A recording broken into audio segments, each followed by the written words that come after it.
Time now for your weekend wellness. We'll start with this. Neutrogena recalling its ultra-popular makeup face wipes after testing positive for serious bacteria that can cause infections like sepsis.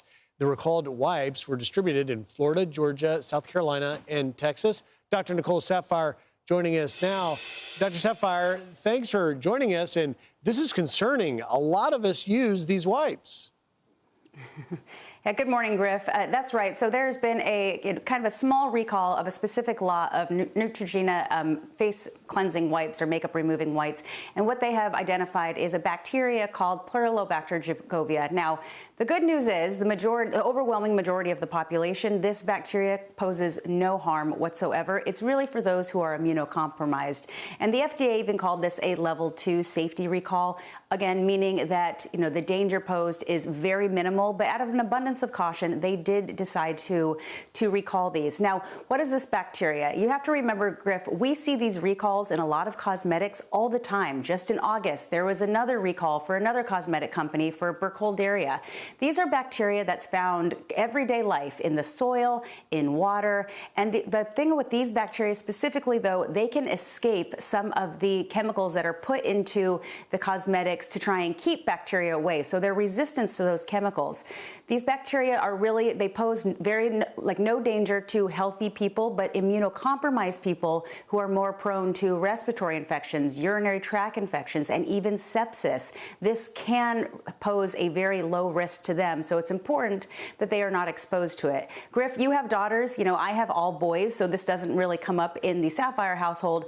But one concern that I have with girls using all of these cosmetic problems, you also have to remember adolescent girls have acne. They tend to have open wounds on their face. And not only are they touching their face with their hands, which is always covered in bacteria, let me tell you, but sometimes these cosmetics can also have bacteria in them as well. So one thing I like to say to people, if you have any sort of open wound on your face, acne, anything, even a cut, you do not want to be putting any cosmetics that yes, it's most likely going to be safe, but you could still be exposing yourself to bacterial infections. So keeping your skin clean and free of these cosmetics is always the best advice.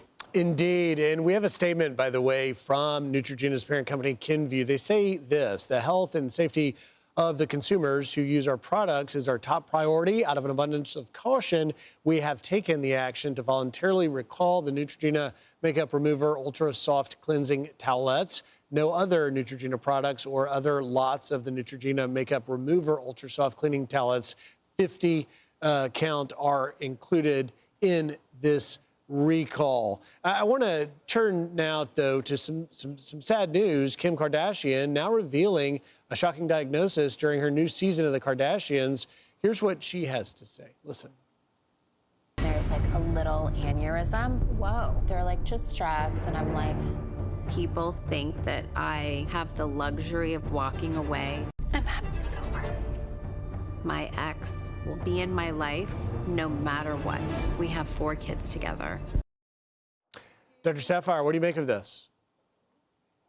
Yeah, Griff, a brain aneurysm, that is a very scary diagnosis. My husband is an endovascular neurosurgeon. He treats brain aneurysms, so they're definitely a part of our daily life. It sounds like what Ms. Kardashian was diagnosed with is called an incidental brain aneurysm, meaning they found it incidentally while she was undergoing routine scanning. And so it hasn't ruptured, because then that's a great thing, because, Griff, when a brain aneurysm ruptures, it has a very high mortality rate. And so it is excellent to find them before they rupture. That is always the goal. Sometimes you just monitor them to see if they grow, and other times an endovascular neurosurgeon like my husband will treat them. The reality is, Griff, the good news is people don't need to be concerned that we all need to go and get brain scan. Only about 3 to 5% of the population has brain aneurysms, and of those 3 to 5%, 1 to 2% will rupture in the next year. The best you can do is live your healthiest life. Nicotine and cocaine and illicit drugs, these are all risk factors for brain aneurysms. But being a woman and having an autoimmune disease as well. And as Kim Kardashian mentioned, chronic stress and chronically elevated cortisol levels can result in brain aneurysms, but I don't really think it's her divorce stress that has led to a brain aneurysm. It was probably there for a while. Yeah. All right, Dr. Nicole Saphier, thank you for that insight. Thanks, Griff.